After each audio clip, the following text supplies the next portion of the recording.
Hey everybody, welcome to another month of parenting tips where Pastor Mandy and I have put our heads together and gathered some collective knowledge of parents to bring you another tip this month. Yeah, and we are here just to be an encouragement and to say that we love you, and hopefully some of this stuff you can use and help you in the season that you're in right now, which is all amazing, but can be all chaotic at the same time. Here's this month's tip.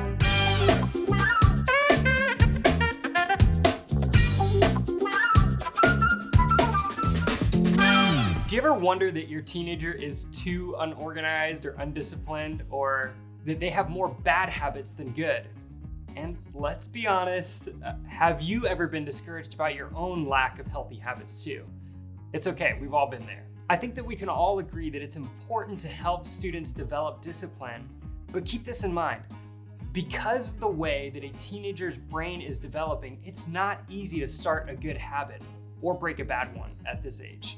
And that's because in middle school and high school, a kid's prefrontal cortex is still developing.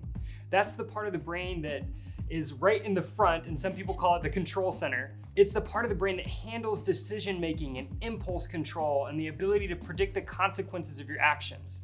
All of those things are pretty important when it comes to developing good habits. This doesn't mean that teenagers can't develop good habits. It just means that we need to manage our expectations a little bit. So here's a tip.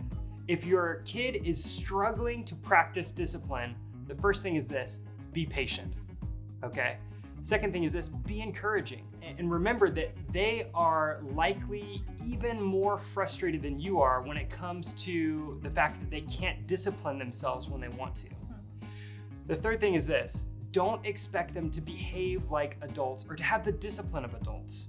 They're teenagers, and at this stage of life, it's a unique gift in and of itself, even when it's a little bit frustrating. If you've been following Jesus for a while, chances are you've established a spiritual habit or two that helps you spend time with God regularly, or fairly regularly at least.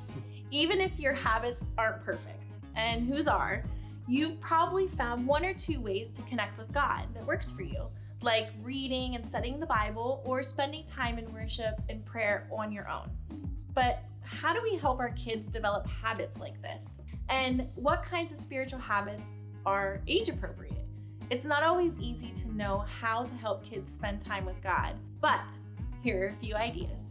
Number one, make sure they have a Bible in a translation designed for them and that they can understand. Number two, teach them a simple way to pray that they'll easily remember.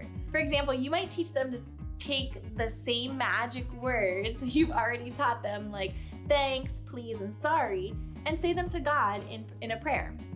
Number three, play kid-friendly worship songs at home, in the car, or while your kids are getting ready for the day, reminding them that worship isn't only something that happens at church. I'll help you right now. Alexa, play kids worship. That's awesome. Number four, help your kids memorize scripture, maybe with a song, fill in the blank game, or a fun competition. And number five, regularly share how you're spending time with God. Talk about what you're discovering about God, what God is teaching you, and how God is changing you. How your kid spends time with God will change over time. But what's important is that you help them build a foundation of spiritual habits right now that your child can continue to build on as they get older.